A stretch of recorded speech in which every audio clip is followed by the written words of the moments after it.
Sachin is lovable, right? He's always been the boy next door.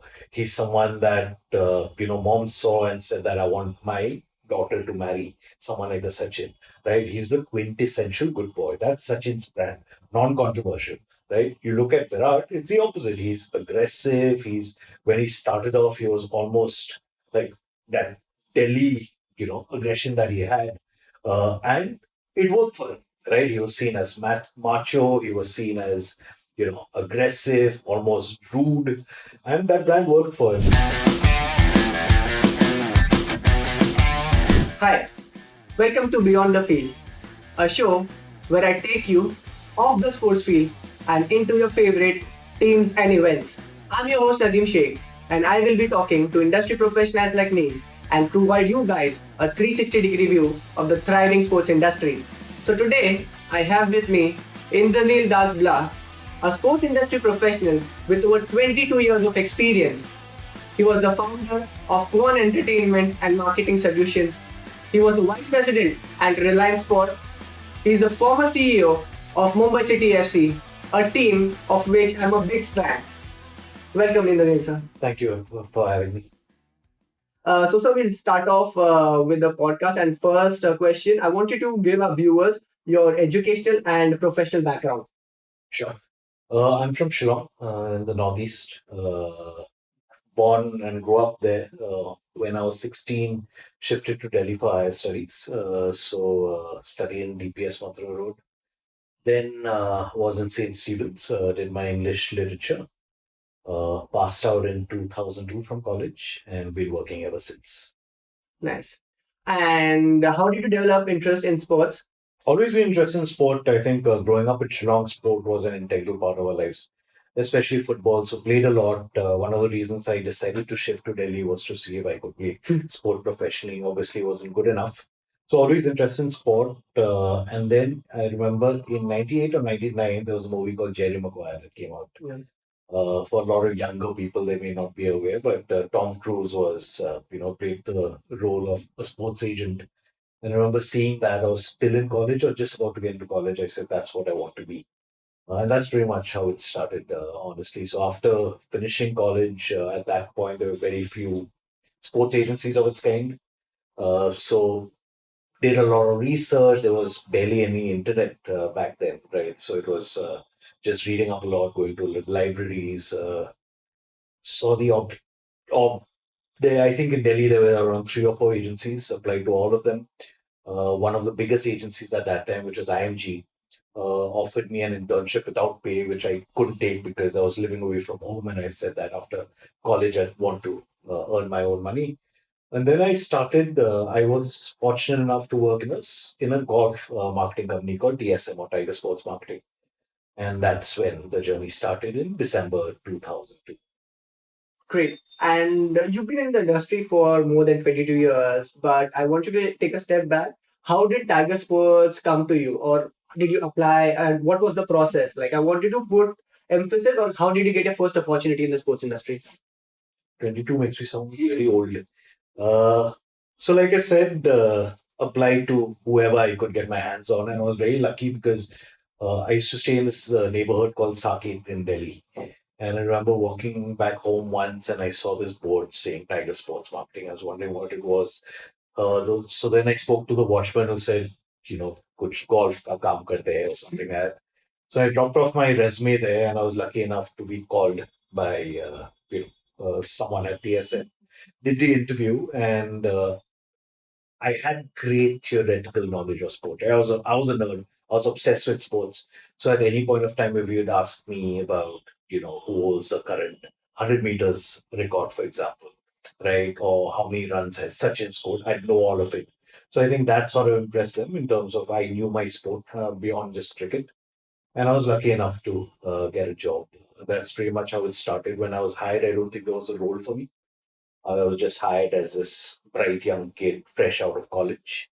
So I was hired in the marketing department. At that point of time, I didn't know what marketing meant.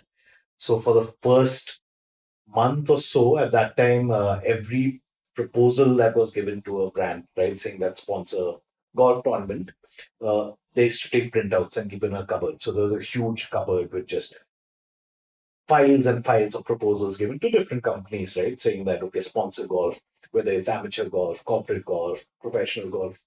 So I remember the first month or two just reading up on proposals, right? Saying that, okay, how do you approach, let's say, an Airtel or Hero, or whoever it is, how do you sell?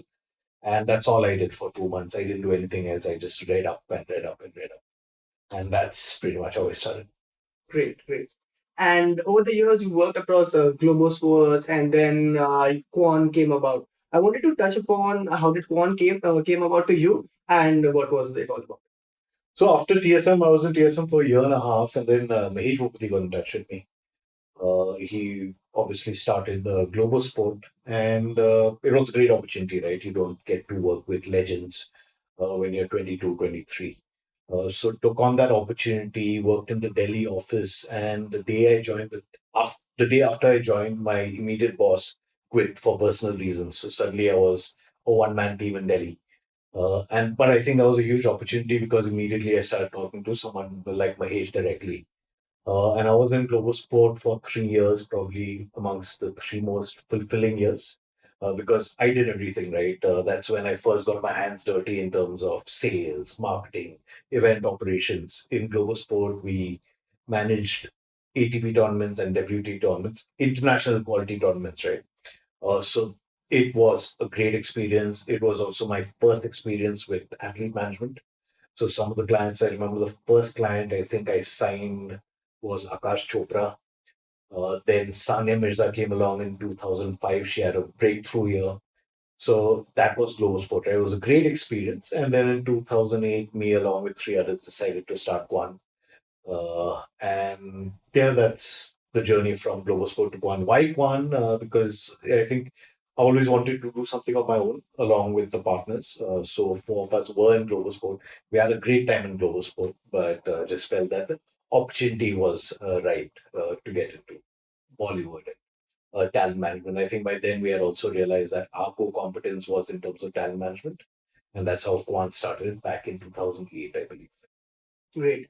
You've been in the talent management industry. I wanted to touch upon what are the qualities you look at while acquiring talent, While signing a while talent, signing a talent. Yeah. I think the basic bedrock is they need to be really good at what they do, right? So whether it's an actor or cricketer, you need to be brilliant at what you do, right? Beyond that, I think as long as they tick that box, everything else is in terms of branding and marketing, right? How you position a client, and there are no two clients who are the same. A Sachin Tendulkar is very different from a Virat Kohli, is very different from a MS Dhoni, right? Similarly, an Akshay Kumar is very different from a Amir Khan is very different from a Salman Khan. So I think there are different ways and different strategies of managing talent, but the core is they need to be very good at what their job is, right? As long as that ticks the box, rest everything else is down to people like us. Great. And these are all experienced people. There must have been people who are younger than them that you must have signed. How do you nurture these people? How do you guide them in order to perform well in their own core competency as well as push them in the market? See, we are not experts in their sport, right? So I will not give a cricketer any tips on how to play, right? Similarly, an actor on how to act. They are the experts. They spend their lives, right? Whether they are 20 old, whereas someone like a Yashasvi Jaiswal, who's 22 years old and setting the world on fire, I will be in no position to tell him how to play cricket, right? So I really believe that what happens on field is their responsibility, and they are the best at what they do. My job is to make sure that I give them enough opportunities off the field, right? When we go and sign a client or we speak to a lot of these youngsters, we tell them that my job is to make sure that you only concentrate on the field. Rest everything else is left to people like us, right? So you don't have to worry about your financial security. You don't have to worry about your brand. You don't need to worry about what kind of imaging you have. That's my job. Your job is to go out there and be the best at what you do. Great. You must have negotiated contracts for your clients or sports athletes. What goes around in a negotiation? Can you give a background or an approach? How do you approach? What is the process like? See, ultimately, I think when you're selling a talent to a brand, what are you doing? You're selling time, right? You're selling their time, and time is precious. So typically, just to break it down, let's say it's an endorsement. An endorsement is broken up into X number of days that a brand gets. Again, to just simplify it, let's say a brand wants to sign Shubman Gill, right? A brand will approach his manager and the manager will give a quote. Now, the quote depends on the number of days that the brand uses. Typically, a brand will say, okay, let's say if it's a 1 year deal, a brand will use 3 or 4 days. Those 3, 4 days come at a cost, right? Over and above that, today you have social media posts attached. So, brand will say, okay, we want 3 days during the course of the year, out of which 2 days we'll spend on shooting a TVC. One day we may do a dealer meet or some sort of event. And we want 6 posts during the course of a year, right? So that is the basic of a contract. The rest, everything else is around it, right? So whether it's image rights, territory, the kind of usage rights that one has, those are the nitty-gritties of the contract. But the basic premise of a contract, a talent contract, is he's giving time in exchange for money. Great, great insights. You spoke about social media and digital platform playing an integral role. How does that help in order to leverage personal branding from athletes' point of view? It's huge. I think today your traditional media is dying, right? So 20 years ago, even 10 years ago, for example, news media was really important, right? News channels were really important. Today, how does an athlete get himself out there? It's through social media, right? It's imperative to have an Instagram account, right? But there are pros and cons to everything, right? So while we brands are insistent that an athlete posts when they're endorsing the brand, but there are also some of India's biggest stars today who don't have social media accounts. You look at a Ranbir Kapoor, for example, he's one of the country's biggest stars. He doesn't have an account, right? But there are always two ways to look at it. One will, you know, some people say that social media is a great way to reach out to a target audience. But there are also brand managers who say that a celebrity needs to be scarce, right? He can't be consumed all the time by the public. There needs to be some sort of aura, some sort of mystery around them, right? So if you're not on social media, that's where you can build a story saying that the only way to consume a Ranbir Kapoor is when he does an appearance, right? Or when he comes in a movie, which is where people get really excited because otherwise they don't see him, right? So I think one of the key things in talent management is you need to be flexible and you need to adapt, right?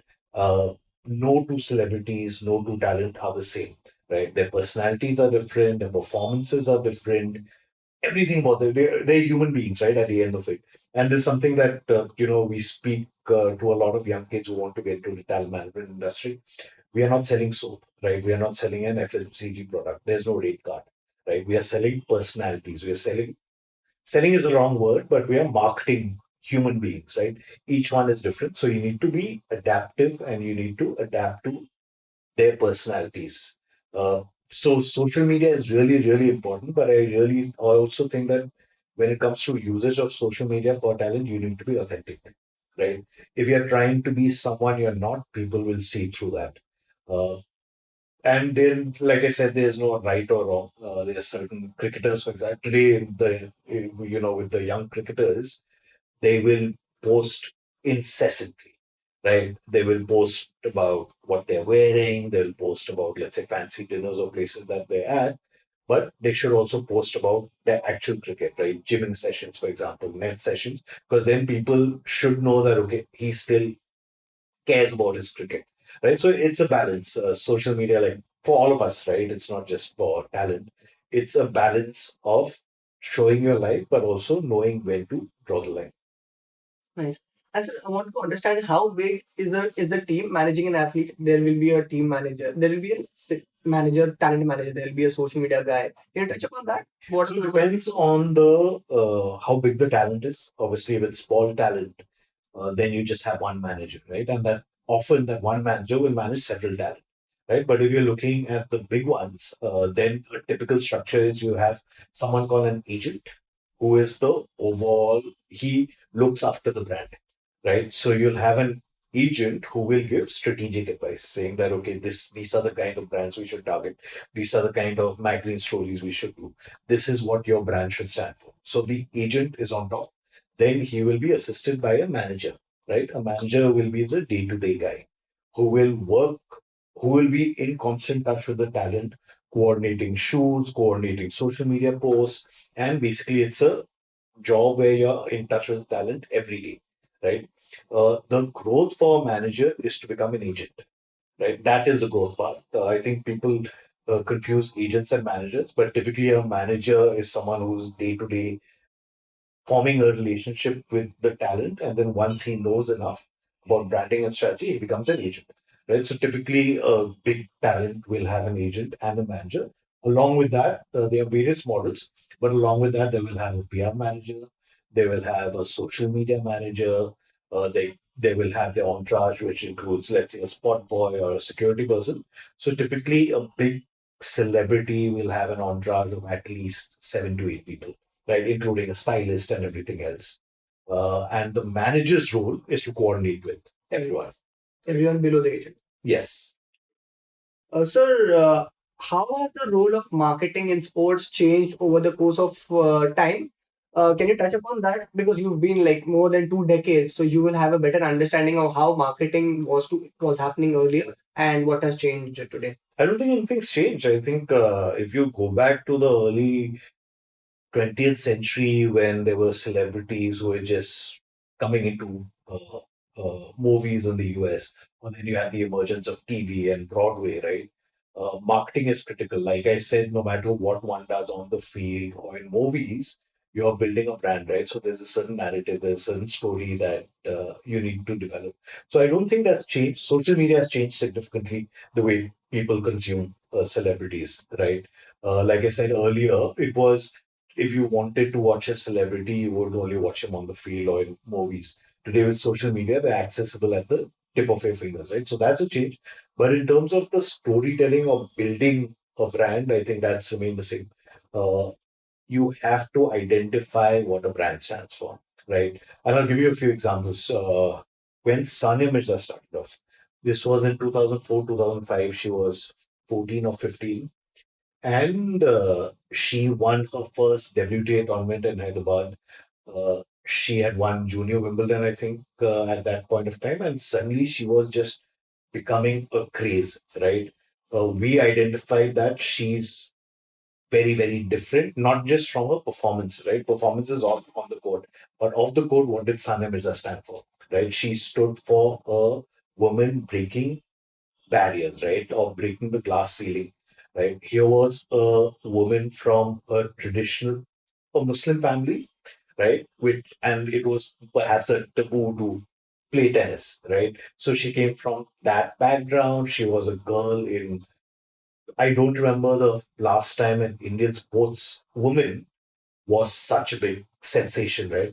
And she also spoke her mind, right? So if you remember the press conference that she did, a big talking point became the slogans that she'd wear on a t-shirt, right? I remember one of them was good girls don't make history or something like that, right? Again, there are two ways to go around it. One, you can say that, you need to calm down, you need to tone it down. Or the other one is, wear your heart on your sleeve, right? If you stand for someone who's bold, who's breaking barriers, who, is aggressive, then let's go with that brand image. And that's what we did with Sania Mirza, right? We didn't want to be safe. Here was a girl who was just path setter, a trend setter, a path breaker and a trend setter, and that's the role that we followed, right? You look at Sachin's journey, Sachin, and juxtapose it with someone like Virat Kohli, right? Very, very different brands. Sachin is lovable, right? He's always been the boy next door. He's someone that, mom saw and said that I want my daughter to marry someone like a Sachin, right? He's the quintessential good boy. That's Sachin's brand, non-controversial, right? You look at Virat, it's the opposite. He's aggressive. When he started off, he was almost like that Delhi, aggression that he had. And it worked for him, right? He was seen as macho. He was seen as, aggressive, almost rude. And that brand worked for him. Yes, it's mellowed after he got married and today he's seen as a family guy. But there's different brands have different journeys, right? And that's the other thing. No brand stays the same. Today, if you look at Sania Mirza, what she was when she was 14, 15, today her brand is very different, right? She's a mother, she's a successful businesswoman. So that journey's changed. You look at Virat Kohli's journey from this ultra talented, slightly uh, abrasive young man to today being one of the greatest ever. He's a dad, right? So his brand journey has also changed. So I think another very important lesson for talent managers is don't get stuck on your brand, right? We have to reevaluate. I'm not saying every year, but even every 6 months, you have to evaluate where the brand stands, right? Again, I'll give you an example. Let's say today there's a cricketer who started off really well, right? He's on top of his game, he's doing really well. So you're going out to brands selling him as the next big thing in Indian cricket. But what happens if he gets injured, right? Or he loses form and he loses place in the Indian team? How do you change that story, right? Look at what happened with Rishabh Pant, for example, doing so well. He was perhaps one of the five, six biggest stars of Indian cricket. And then he's had an injury where he's been out of action for more than a year and a half, right? There's no doubt that Rishabh's going to come back, but his brand managers needed to change his brand story, right? They couldn't lean on his cricket performance. Suddenly it became about Rishabh, who's going to come back, right? He's gone through adversity. Similar with Yuvraj Singh, right? He was always touted as such a big talent. He did really well. He helped India win the 2011 World Cup.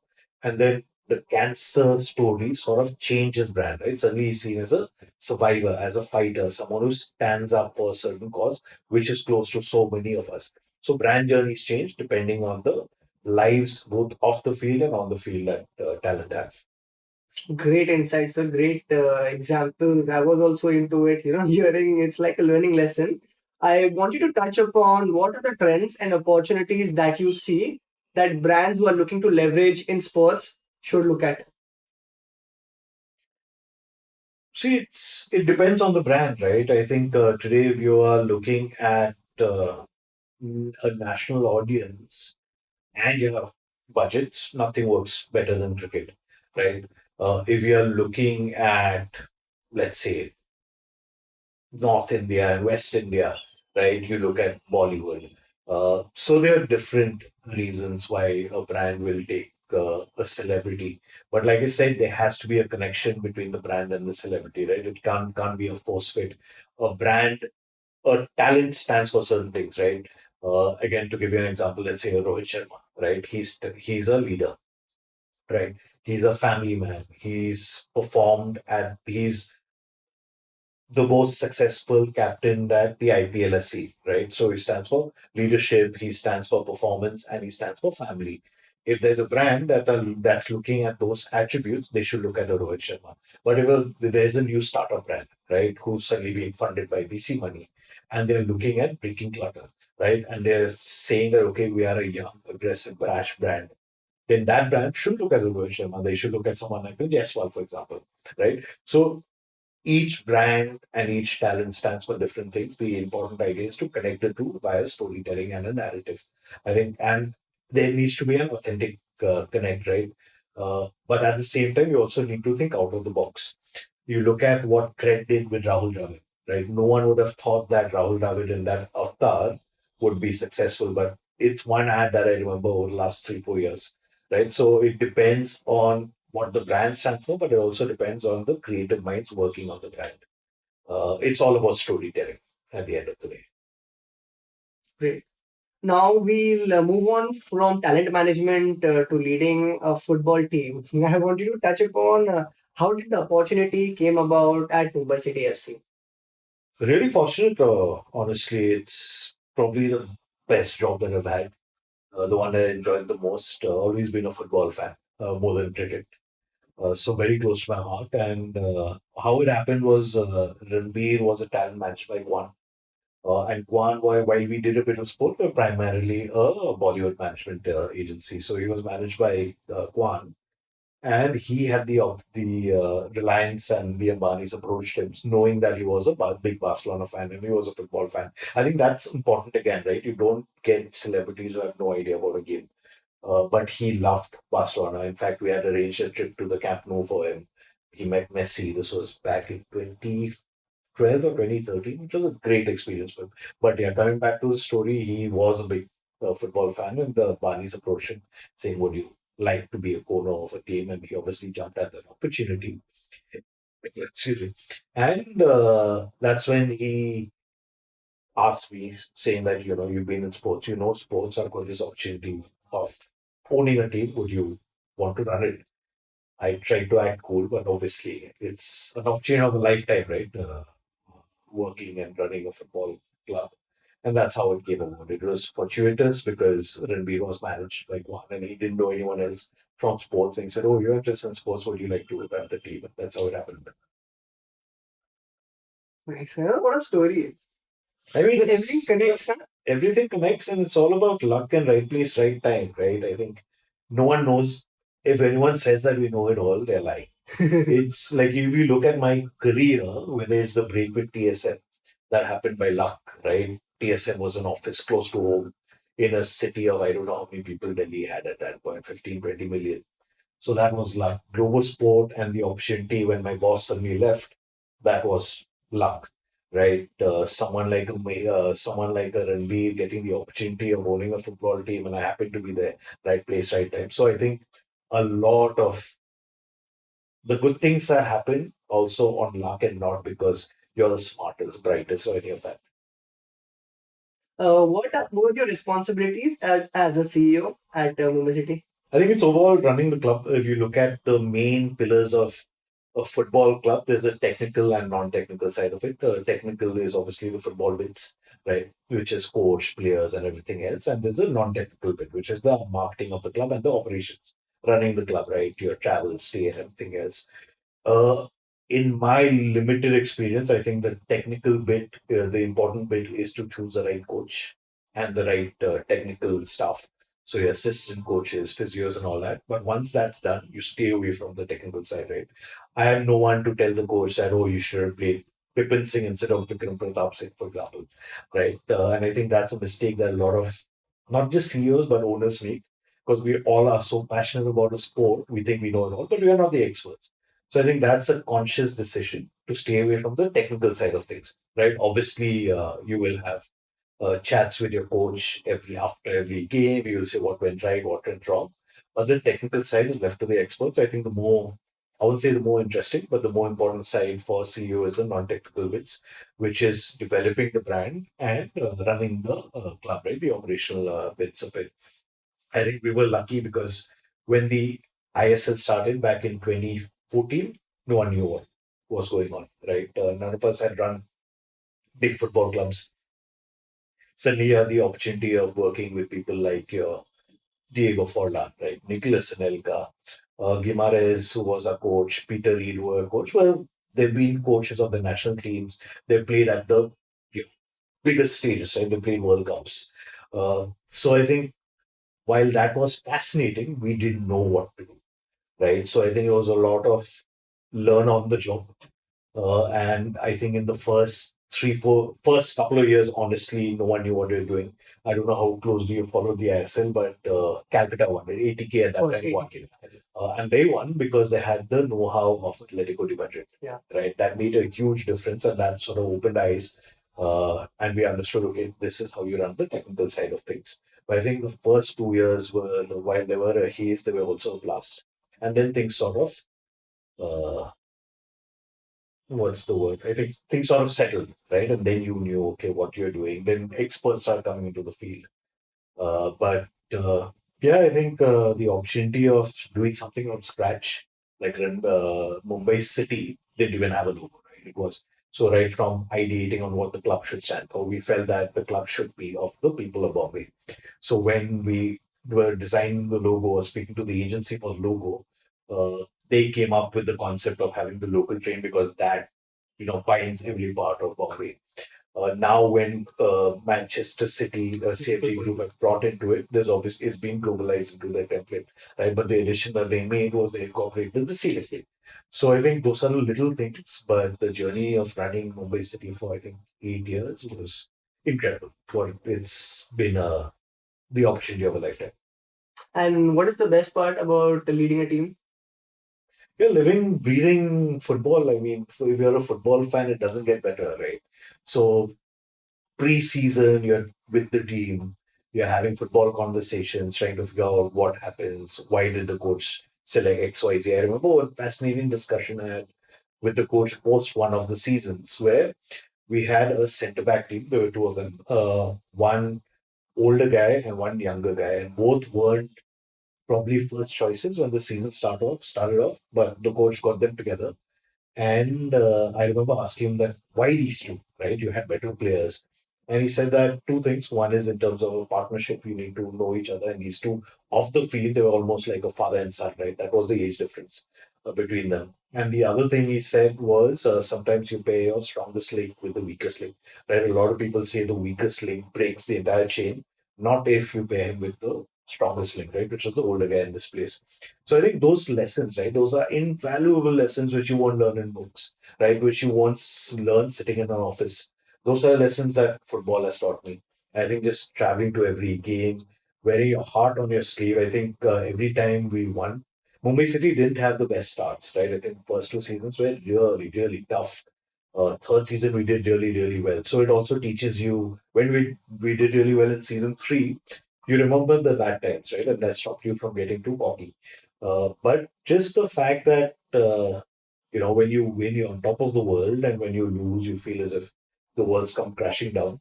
But yeah, I think, like I said, that journey was brilliant. It was a great journey, and yeah, you learn so much off the field. I really think that in sports, it's very, very it what it gives you is what most desk jobs won't give you. Desk jobs, you're on the desk, the vibrancy, the aggression, uh, everything that sports gives you. If you're lucky enough to have a break in sports, you should never leave. And how did you approach maintaining relationship not only with the staff but also with the players and other stakeholders? Again, it depends, right, on your personality types. There are certain, I would say, CEOs are very close to your players. There are certain people who keep a distance. Again, there's no right or wrong answer. My philosophy was always to be kind to the players and be approachable, right? I think that is the main one. You need to be approachable. So tomorrow, if a player is having a problem and he can't discuss it with the coach, your door should always be open for the player to come to you and talk about their problems, right? So I think approachability would be key. And I've had some great friendships, right? There are players that who played for Mumbai City in 2013, 2014 that I'm still in touch with, right? And I think it's very, very important to have personal relationships with people that you work with, whether it's the staff or the players, because at the end of it, like I said, we are in the business of people, right? We cannot be mechanical, we cannot be detached. We are in an emotional business. Don't let emotions override your decisions, but you have to develop emotional connections with the people you work with. And what were the key strategies and initiatives that were implemented during your tenure? At Mumbai City, Yes, Mumbai City. I think it was a difficult one, right? Because football is unlike in the Northeast or Kerala or Goa, where it's a way of life. It's a part of the community. In Delhi, in Bombay, at least when the ISL started, wasn't right. Yes, in the early 1990s, it probably was in Mahindra United and a few other clubs, but Mumbai sort of lost its football connection, right? So it's was a challenge. I'm sure it's still a challenge, and the biggest challenge we had in Mumbai City was we weren't. Funded by MNC or by the Tatas or JSWs, right? It was two individuals, such as Ranveer Kapoor and Bimal Parekh. So we need to be really, really careful with our money. We never had any marketing budgets, right? Whatever we did, we used or we utilized Ranveer Kapoor's name. So we realized that, okay, we can't spend big on media. So let's look at interesting activities. One of the most successful ones was a Dahi entry we did with Ranveer Kapoor and with Aditya Thackeray, right, next to the Andheri Sports Complex. Another big decision was to move from DY Patil to Andheri. While DY Patil is a great stadium, it was just so far away from the city, you felt disconnected, right? Andheri, while it's a lot smaller, it's still such an intimate stadium and it's in the heart of the city. So there's a lot more that you can do to connect with the community. So I think those are the little initiatives. If we had more money, I'm sure we could have done a lot more. But that's again the challenge in selling non-cricket sports, right? Today, if you look at cricket versus football, Obviously, everyone's interested in cricket, but cricket also comes at a cost, right? Uh, the way we sold Mumbai City was today you go to most schools and colleges, kids are wearing your Messi jerseys and Ronaldo jerseys, right? They are all playing football. Not so many kids in the metros play cricket as much as football, and that's a fact. So I think little things like that help. Yes, people say that, oh, but they're following the Premier League and La Liga, right? And not Indian football. And that's when you start pulling at the emotional strings, right? Saying that how will Indian football grow if you guys don't support it? So there are various ways of doing it. But yeah, I think running a football club and selling a football club has been a challenge because of the kind of sports market that we are. But where we were 10 years ago versus where we are now, it's been a significant journey. And how did City Football Group come into picture? Just throw some light on that. So I think they have great foresight, right? They know how to utilize sport and they identify Mumbai and India as a significant market for them, right? If you're an international sports federation or you're a sports club, you have to look at India and China, right? Those are the world's biggest untapped markets, so as to say. So I think they've always had their eyes in India, and then when the ISL sort of came about, they monitored it. It's interesting because the actual deal was announced. I think the takeover was announced in 2018 or 2019. I don't remember, but they were in touch with us 3 years before that, right? Right from the head of football operations to the head of marketing. They came to India multiple times 2 years before the deal actually concluded, right? Just to understand us, to understand our philosophy, to understand what the club stood for, what are the pros, what are the cons, and they did their due diligence. I think that for me was a huge learning, right? They didn't come into it and said, okay, what valuation and let's do it. They did their detailed analysis. I think everyone realizes that, or everyone realized that they're not coming to India for football reasons, right? You're not going to get a Yao Ming moment from India anytime soon, right? You're not going to get an Indian to play in the Premier League or for Man City or any of the other sister clubs anytime soon, right? So they didn't come to India for the technical reasons. They came to India because of the market and they realized that Bombay has actually great potential, right? There are enough people out there who want to come to football games. Plus, it's a big advertiser market, right? Like I said, what was fascinating is they did their analysis. The incredible bit was when their technical team came, right? And they spent time with the coaches and with the manager, with the football director, and they knew as much about our players as our technical staff did, right? How much someone ran, what are the attributes that player X has. And that for me was fascinating. Here, people who's sitting, I don't know, 5,000 miles away in Manchester, who've been following our league and our players and can tell that, okay, player X has potential, player Y doesn't, right? So that was fascinating and just shows the depth of knowledge that they have and the resources that they have, right? Whether it's the scouting mechanism, whether it's just the software that they have.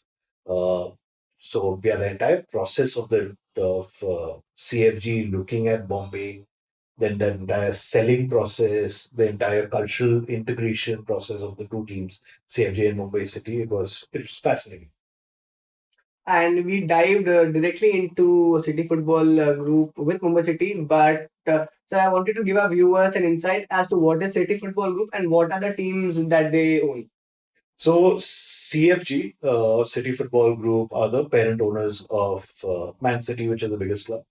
Beyond that, they also have, I think, 6 or 7 other clubs, including Girona, who are currently leading the Liga.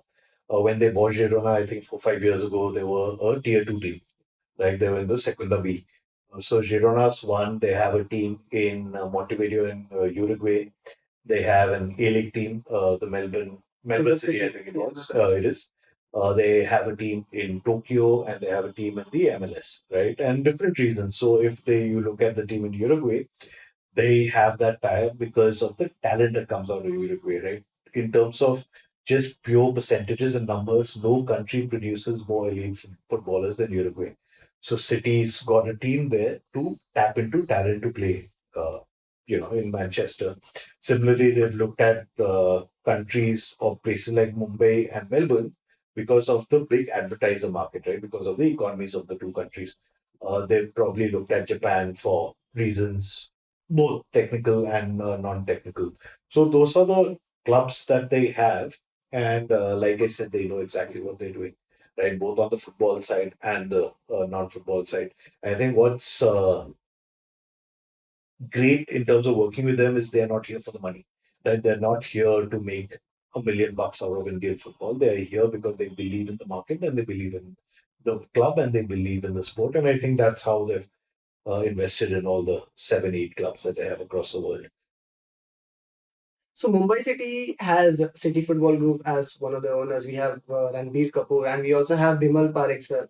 Uh, he is a lesser known of the three. I wanted to speak more about that because these are the people that own the team, and they've taken given us an opportunity to have a football team of a city. I want to talk. I want you to talk about them. What was your relation, and how about they bought the team? So I'll speak more about Bimal's and less about Ranbir. Ranbir, Yeah, that everyone is knows yeah. Ranbir, right? Ranbir already touched on the fact that Big Barcelona fan. He was actually very involved, right? So when the entire brand identity around the club was happening, Ranbir was very involved, right? He didn't say that do whatever you guys want. He asked questions, right? And he himself said that I want it to be, and it's something that he kept saying in a lot of interviews also, right? When he had the opportunity of owning the club, he said it's not my club, it's a club for the people of Bombay. So he was always very, very involved. Yes, he's a very, very busy guy. So which is why you don't see him, most games, but as and when he can, he's been very involved. And even when he travels, he watches the team, right? He follows the team. I remember, I think he was in somewhere in Europe when the season was on. This was a few years ago, and he was really upset because he couldn't figure out a way of watching a game, right? That's how invested he is in the club.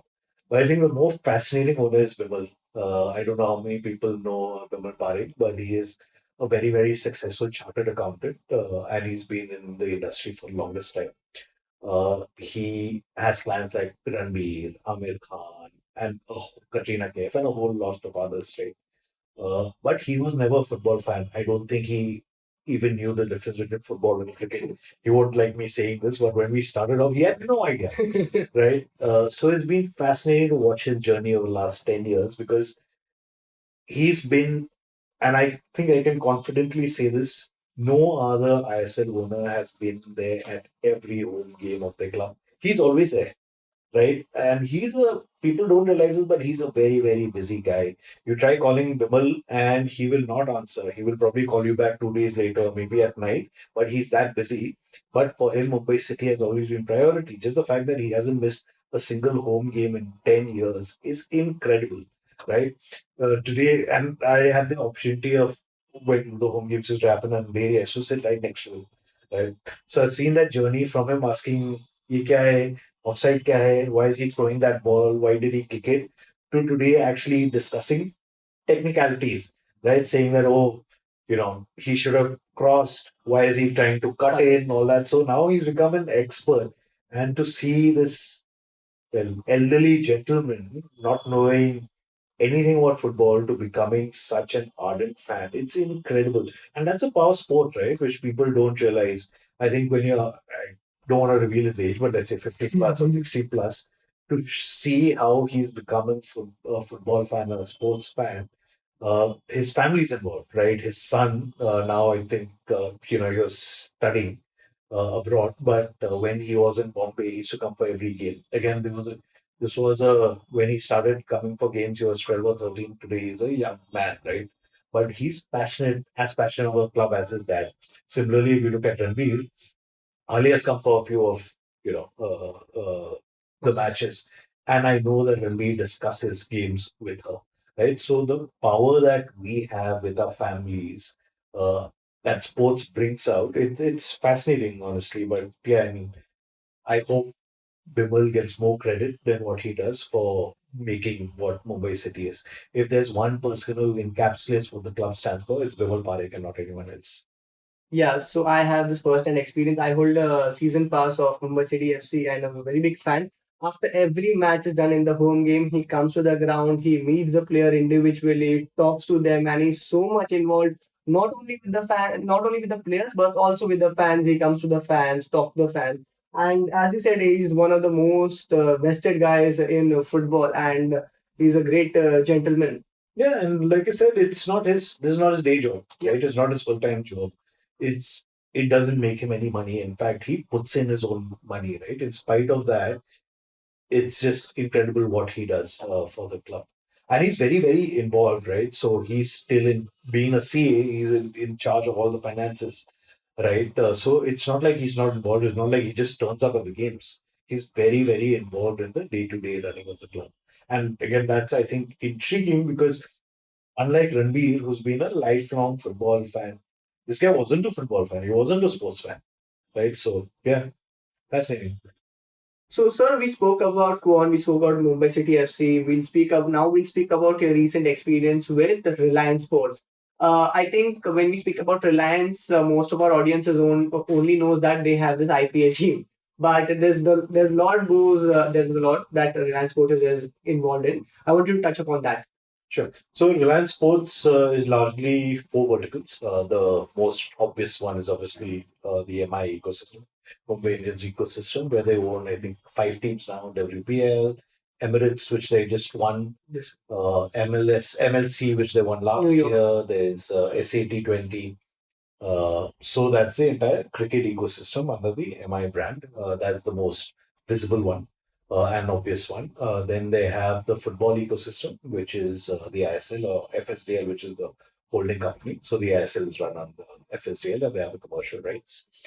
There is RISE, which actually stands for Reliance Initiative for Sports and Entertainment, which is the agency business, typical agency business like an IMG or CA abroad, management of players, sponsorship, sales, TV production, licensing, merchandising, that entire gamut under RISE. And the fourth pillar, which I find the most fascinating, is the foundation pillar, which is called Reliance Foundation Youth Sports, right? Which is broken into various verticals. So there's talent identification and scholarship programs. There's Olympic sports. There's a grassroots football program. There's football league called the RFDL. But that all comes under the foundation. So those are the four verticals that Reliance Sports has. And how did your transition happen from leading Mumbai City into joining Reliance? What was it like? So I've known the higher ups at Reliance because of Mumbai City. So, I knew the team, I knew how they were. So when the opportunity came, after Kwan was also very Bollywood focused, and I wanted a bit of a break. And that's when Reliance started talking to me saying that, listen, we know you, and you've been working with us through the ASL for the longest time, and why don't you think you'll add value? So that was the process. Really, it was a fairly seamless transition because, like I said, I was already working with most guys, and I had an agency background through Kwan, and I had the football background through Mumbai City. So it was a pretty seamless fit. So I joined them during the height of the pandemic in June 2020. Okay, and what are the projects that you worked on? We worked across all four verticals, so was fortunate enough to be a part of everything that Reliance Sport did. But my particular focus was around the foundation, and I think we worked for a couple of really big projects. So the biggest one probably was the 141st IOC session, which happened at the NMACC in October last year. That was a huge project, huge not just for Reliance but for the country, right? It was the first time we were having an IOC event in India in 40 odd years, right? So it was a big thing just to win that bid. And the Congress itself was very, very successful. So that was significant. But I think just working, so one of the facets that I wasn't exposed to in my previous 20 years was working at grassroots sport, right? So while I had handled A-list talent, I had run big international tournaments, I never worked in grassroots sport. And that's what being part of the foundation gave me, right? Suddenly you realized, okay, these are the challenges of grassroots sport. We started something called the Children's League, which was a football league in Mizoram, called the Nopang League. Nopang in the local Mizo dialect means kids league, right? Or children's league. And just working in those small projects that I hadn't been working with earlier opened my mind to the power of sport. Right? I think what tends to happen is after you spend so much time in sport, you tend to get slightly maybe cynical about sport and how it's marketed, but when you actually then work with kids and you see what sport means to kids, I think that sort of reignited my passion in sports again. So it was 3 years in Reliance. I just left recently, but it's been like a great journey. The other thing about Reliance is scale and what they do. Right, a lot of people talk about scale, but you don't know scale till you work in Reliance, and you don't know the definition of think big till you work in a place like Reliance. It was a brilliant experience. And I think during your tenure, there were a couple of franchises that Reliance acquired across cricket tournaments. What goes on? What goes on behind the scenes? Like what is the process like? See, I think similar to the CFG process with Mumbai City, it's exactly the same, right? Again, the folks at Reliance know exactly what they're doing, right? They understand the value of money and they understand strategy perhaps better than anyone else.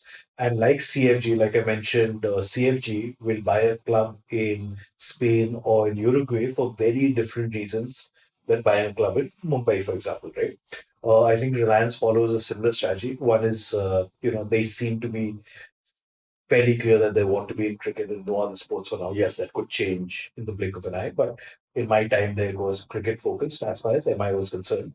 And if you look at the teams that they've bought into, South Africa, I think it's very obvious that they bought it because of the cricketing talent, right? They bought it for cricketing reasons.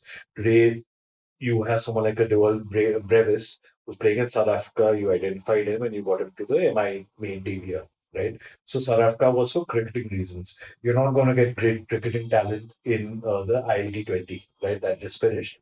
But it's got a huge market in terms of the subcontinent diaspora, right? So Indians, Pakistanis, Bangladeshis. So there's enough people there who will follow cricket, right? So you did it perhaps for economic reasons. Then you look at the MLC. A lot of people say that India, in terms of cricket, India, Australia, England are almost saturated, right? What is the next big frontier? It's the US, right? Not because the local population will pay there, but because the subcontinental diaspora is so big, right? And they have purchasing power, right? Today, average ticket size in the US, people won't think twice before spending $100 to watch a cricket game, right? So you have spending power there, and that's the next big frontier from a market perspective. So I think there are multiple reasons why you should buy a franchise, but Reliance is very similar to CFG, right? They need to see value in it, and they need to have reasons. Unlike in sport, a lot of rich people buy teams or franchises because of vanity, right? Sport opens access that money perhaps can't buy, right? Today, if you are an IPL team owner, suddenly you are sitting along the likes of a Sachin Tendulkar, right, or a Mukesh Ambani or whatever it is, and that's the access that sports gives you. So a lot of very very rich people around the world, right, not just Indians, buy sports teams because of vanity.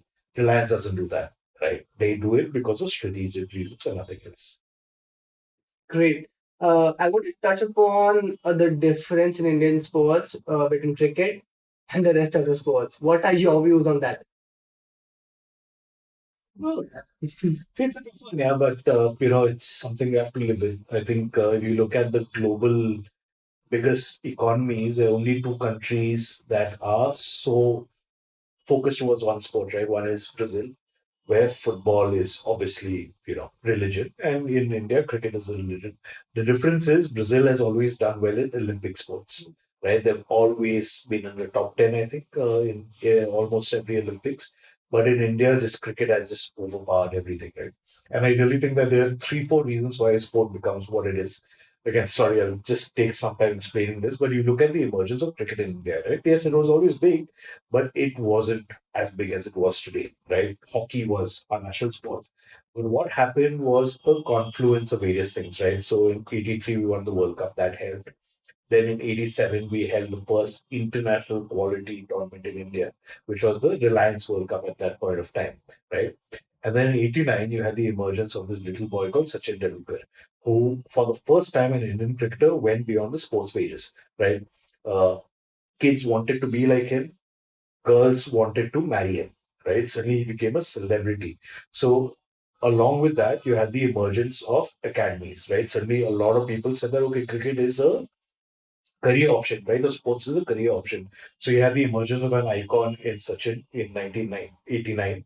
You had the opening up of the economy in 1990. So suddenly the Pepsi and Cokes came and started spending on sport. Uh, with the spending, you had infrastructure being developed, you had academies being developed. So you had a pipeline of talent coming through, and you had government support and private support, right? So there was a confluence of things that made cricket what it is today.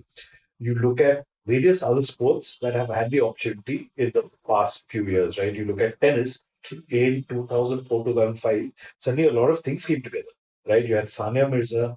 At that point, we had one WTA and one ATP tournament.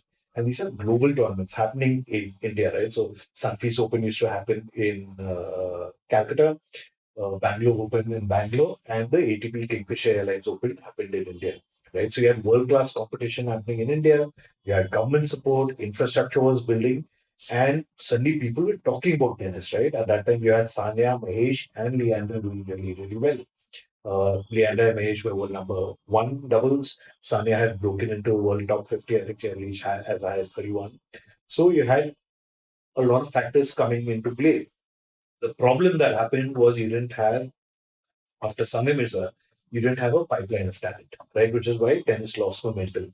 Similarly, if you look at badminton, something similar happened with first Sindhu and then first Saina and then Sindhu, right? And today, I really think that badminton has an opportunity because of the pipeline of talent again. So there's a lot of things that need to come together to make a sport grow, which hasn't happened with other sports, unfortunately. I'm hoping that'll change. But having said that, I think what has changed in India is over the last 20 years, Olympic sports has become really important, right? Today, Olympic heroes are treated as celebrities in the country. Sindhu is who she is today, not because of the BWF title that she's won, but because of the Olympic two medals that she's won, right? I think gold and silver, right? And people realize that you cannot be an economic superpower but not be a sports superpower, right? They go hand in hand. Every 4 years, when the FIFA World Cup happens, suddenly small countries like Portugal are being talked about, right? Uh, Qatar played in the World Cup, hosted a World Cup. Suddenly, the kind of imaging and profiling that country has, that sports gives, nothing else can give. And I think that's what not just the government of India has realized, but a lot of big private players, right? Whether it's Reliance, whether it's Adani, whether it's JSW, they've realized the soft power of sport, right? And I think that's the big difference. The cricket pie has not changed, right? 80% of spends in Indian sport is still cricket. But the 100% has become a lot larger, right? So the 20% that's spent on Indian sport was a fraction 10 years ago, has become significantly more now. So I don't think the comparison or the fight is other sports versus cricket. Right? As long as that big 100% grows, as long as the pie grows, we will be okay. And you look at our performances over the last 5 years or so, right, across the Asian Games, most successful Asian Games ever, 100 plus medals. You look at our performance in the Tokyo Olympics, most successful ever. And this is only going to get bigger and better, right? So we are not fighting with cricket, but we're trying to just make our country a more sporting country, and we will get there. I think the kind of kind of acceleration that I've seen in other sports in the last 5 years, I hadn't seen the previous 15. So we are in a good place. Long way to go. We cannot get complacent, but yeah, we're getting there. I think to sum up what you said is we are not we are not trying to reduce the size of the pie of cricket, but we want the entire cake to grow for other sports also to get accommodated. Also, one point is that you talked about the Olympics. I think Neeraj Chopra winning a medal in field sport that has also given a push, and people are focusing on track and field and also more on the Olympic segment. Recently, we had Rohan Bopanna becoming the oldest world number one, and there are brands lining up with him. There are brands lining up with Neeraj, and also Avinash Savli, also who's a track and field runner. So I think there is a shift. There's a shift. I think the exposure is much better to other No, for athletes. sure. I think Neeraj is fascinating, right? Because he has the potential of being the first global sports superstar that we have. Yes, people talk about Virat Kohli, but fact is that, at the end of it, it's cricket. Cricket is played by 10, 15 countries at the highest level, right? And a Neeraj Chopra is world champion in a sport like the javelin, right? Which is pretty much the gold standard when it comes to athletics and throws. And I really think that if managed right, Neeraj Chopra has the potential to become the biggest superstar that India's seen, right? But India needs the emergence of icons across sport, right? Whether it's someone like a Sindhu, whether it's a Neeraj Chopra, whether it's a Sania Mirza earlier, we need to have these guys in global sport being the top one, two, three. When that happens, the face of the sport will change. Javelin is changing as we speak. Right, more and more kids are getting into academies. More and more kids are saying that I want to be like Neeraj Chopra. More parents are saying that, you know what, we will support you. So you need the emergence of role models, and there's no better role model in Indian sport today than Neeraj Chopra. Also, one shift that I want to touch upon is with these with the people in other sports popping up. There's also shift in the parents' mindset who wants to put their kids into sport. They were like, "कि cricket ही खेलो, cricket में ही career बनेगा." But now they've seen, okay, there is scope here and there. I think let's put our kids in these things and let's get them in the. 100% today, if you look at it, right? Again, I'm intimately aware of what happens with football and cricket, two sports that I work in. Today, an Indian footballer playing in the ISL, an average Indian footballer playing in the ISL, earns much more than a domestic cricketer, right? It's a fact. So I think it's slight misnomer that only cricketers make money.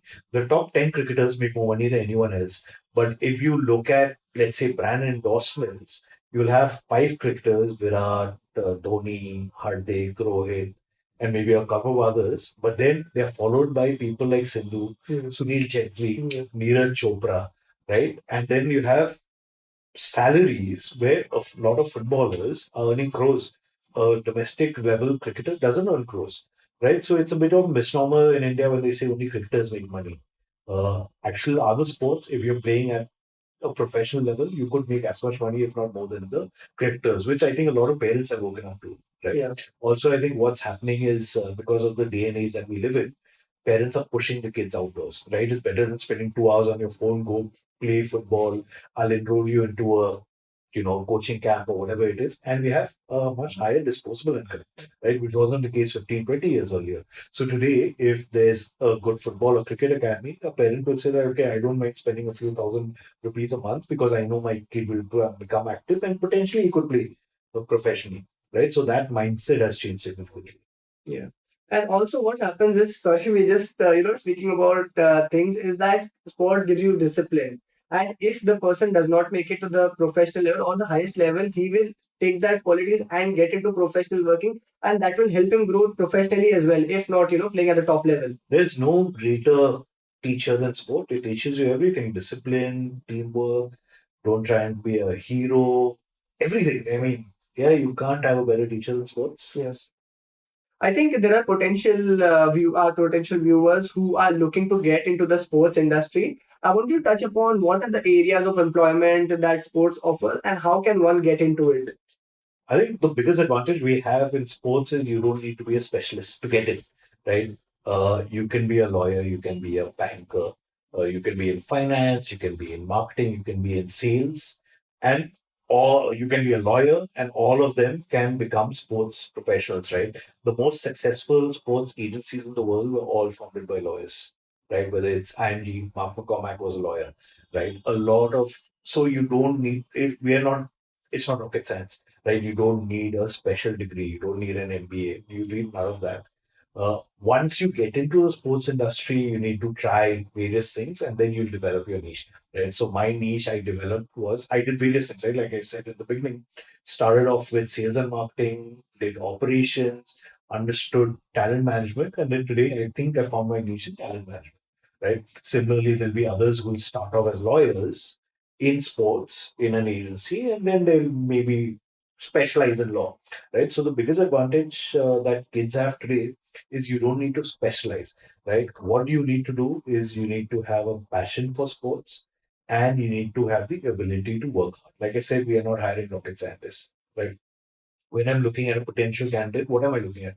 I'm looking at whether he's smart or not, whether he's diligent, and whether he's done his background work, right? If you come to an interview with someone like me, right, I will not ask you about, let's say we are talking about Rohit Sharma, right? I will not ask you about Rohit Sharma's average. I will ask you, okay, what are the kind of endorsements that Rohit Sharma has? right? And all this information is available at the tips of your fingers, right? Unlike 20 years ago, where you didn't have access to this information, today the business of sport is available everywhere, right? So I think it's very important to understand the difference between the technicalities of sport and the non-technicalities of sport, right? Like I said, and I'm not talking about the specifics in terms of becoming a coach or player, right? That's different.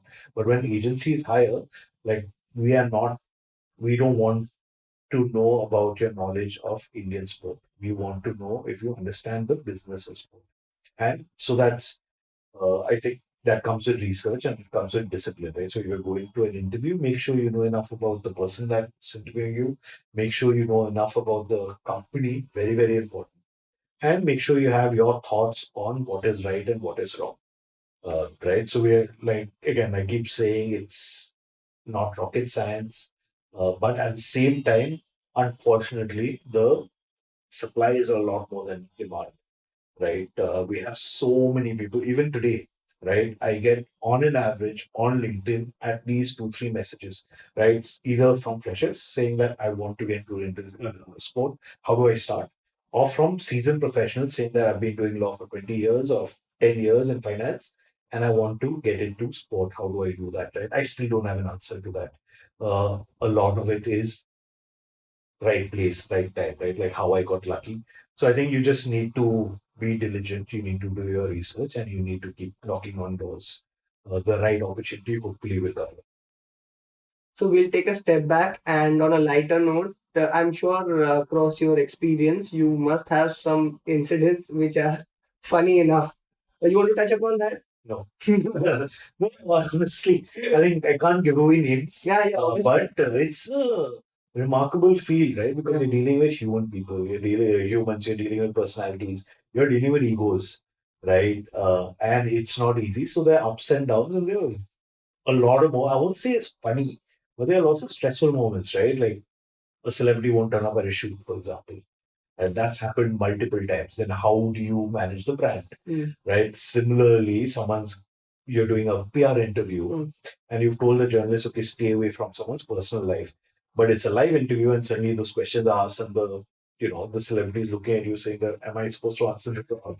So a lot of that's happened. Similarly, in the age of social media, right? Again, a lot of these celebrities, very few manage social media on their own, right? A lot of these celebrities are social media agencies. So they'll send a saying that, okay, XYZ has happened. It could be news or it could be some sort of thing. Would you like to tweet or post? And the celebrity said, yeah. And but that also because the celebrity is not doing it, there are chances that something gets lost in translation. So I don't know if you've seen it, but sometimes a celebrity's post will have caption. This is basically it's a copy paste, right? And that's happened multiple times. So I think gaps happen all the time. It's just and that's a fascinating bit, right? I think rights and wrongs, ups and downs all the time. But on camera, I can't tell you any Once you hilarious that, you have to share us other instances. that. Also, sir, from this point, I want to understand the incident that you mentioned that the PR person, the journalist, asked a question which the celebrity wasn't certain enough to give an answer on. How do you tackle such a situation? Do you come up to say, "Okay, we are not answering this question," or how It depends on the celebrity. It depends on the question. I think what's very important is the briefing before, right? You need to always prepare for worst case scenario. So let's say the celebrity X, right, who's having love life complications, which is out there in the open. It's your job as a talent agent to tell the manager that while we've briefed the PR agency not to ask the questions, it's a live event. You could be asked. If you ask, this is your response, right? So it's very, very important to prepare your talent for worst case scenario. And the safest bit, I mean, there's smart people and there are people who are good with media, right? Like a Shahrukh needs no training. Whatever's thrown at him, he will know the answer better than the best PR strategist ever, right? So you don't need to train it. But for someone who's just finding his feet, maybe English is not his first language, maybe you know, suddenly he's got a lot of fame, money, fortune, and doesn't know how to deal with. So then you need to be careful, right? So the best answer when you ask for something that you don't know or you don't want to think, you just say sorry, but no comment, right? But that training of or that preparing an individual before an interview is very, very important. That's 90% of your work done. Beyond that, there are variables which sometimes you can't control. And we are reaching to the end of the podcast. One advice that you have received which has helped you professionally? So many. I think I've been fortunate enough to work with uh, some incredible people, some of the best in world sport. Right, like I said, it doesn't just have to be a boss. I've worked with like stuff that I worked to learn from someone like a Diego Forlan. Right, he was a big name when he came to the ISL. I mean, he was at the end of his career, but he was professional, right? He knew that, okay, for him, it doesn't make a difference, but for the supporters of the club, for the technical staff, for everyone else, it was very, very important that he behaved professionally, right? Unlike another legend that we got in the ISL, I won't mention whom, but I was very, very excited about working with him. Came to India, immediately you could tell something was off. He didn't care about the club. He just cared about making the money and going off. Right. So I think professionalism is really important, and that's what I've learned from some of the biggest names in the sport. To to give you one piece of advice, it really will be that just be persistent and keep knocking. Like I said, in what we do, unfortunately, supply is much more than demand. So you need to be at the right place and right time. So just keep being persistent, right? So if you've identified a company or person you want to work with, I'm not saying be a stalker, but make sure you find ways of keeping in touch, right? So, for example, if there's someone you want to work with and you know that he's a football fan, once a month, maybe send him an update, right? Saying that I don't know if you read this news, but very interesting deal happened between X, Y, and Z or something like that. But find ways to keep in touch with the people that you want or companies that you want to work with. Be persistent and be diligent, and always be prepared.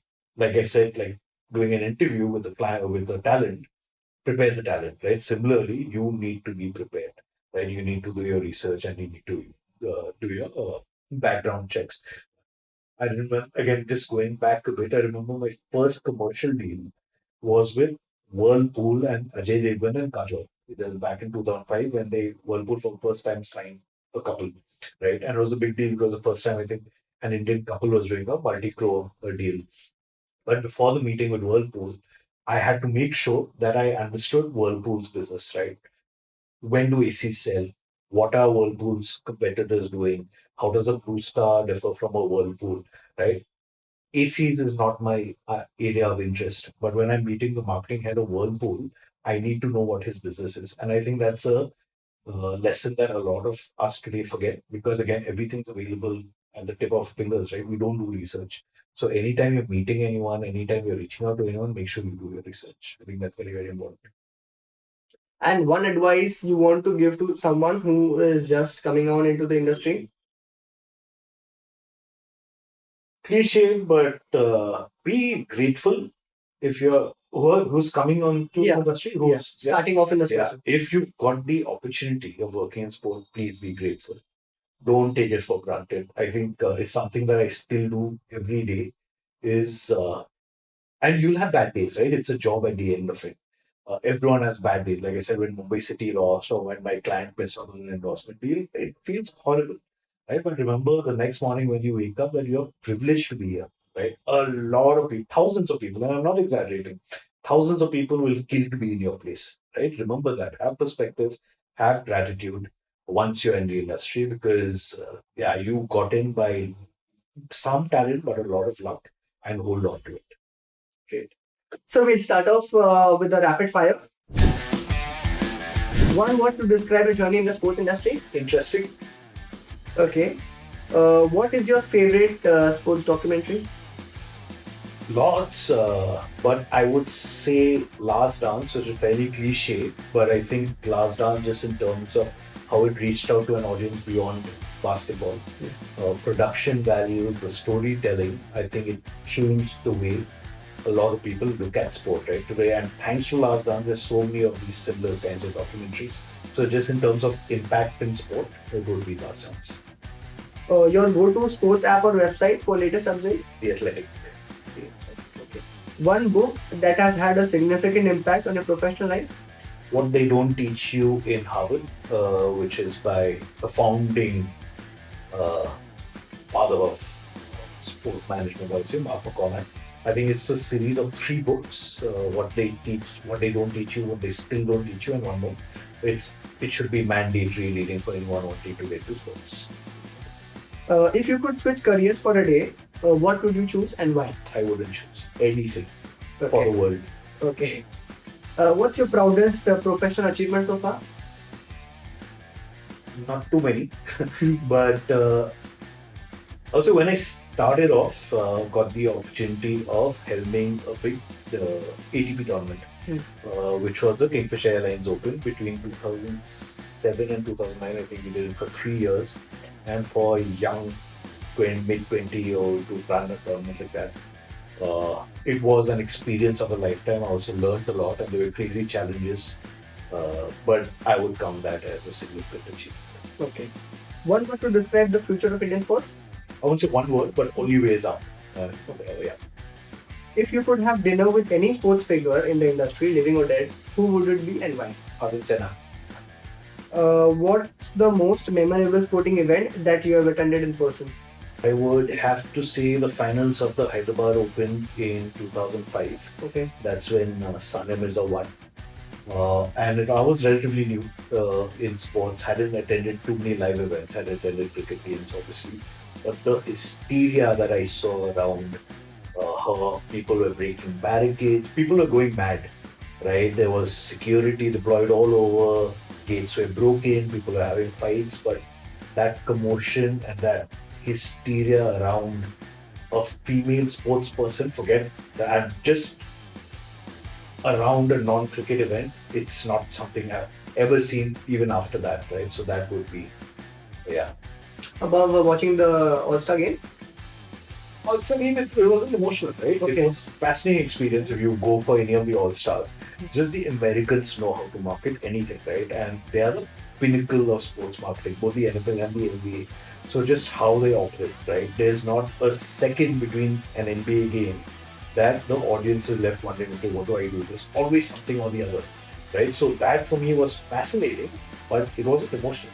Okay. WTA, Hyderabad Open, watching a client doing something that no Indian sports person had ever done, watching a cricket crazy audience suddenly trying to stay quiet between points, which is they are not used to, right? Yes. In tennis. Yeah. That for me was incredible. Okay. If you weren't involved in the sports industry, what alternative career path would have you chosen? I don't know, honestly. Never thought of that. Like I said, when I was in school, I wanted to play sports. Moment I was in college, I saw Jeremy go and said I want to work in sport. So I don't know any better. I don't know if I could ever do anything else. You shared your resume with the Tiger Sports. So what if the call did not come up? What would you have been done? What would you do after that? If the call did not come? I would have probably got into, so I've always had the fascination with literature. I graduated in English literature. So would have been something in PR, media, writing. Yeah, for sure. Yeah, would have been in that space. Great. I think we'll conclude on that note, sir. It was an amazing experience. While shooting, I was into your answers. I skipped my questions, couple of them.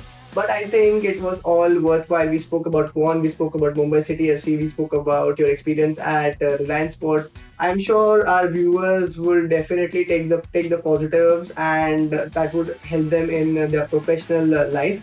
I would like to thank you for taking time out and coming on our episode. This is it from our side. Keep watching Beyond the Field. Hit the like button and the subscribe button. Until then, thank you.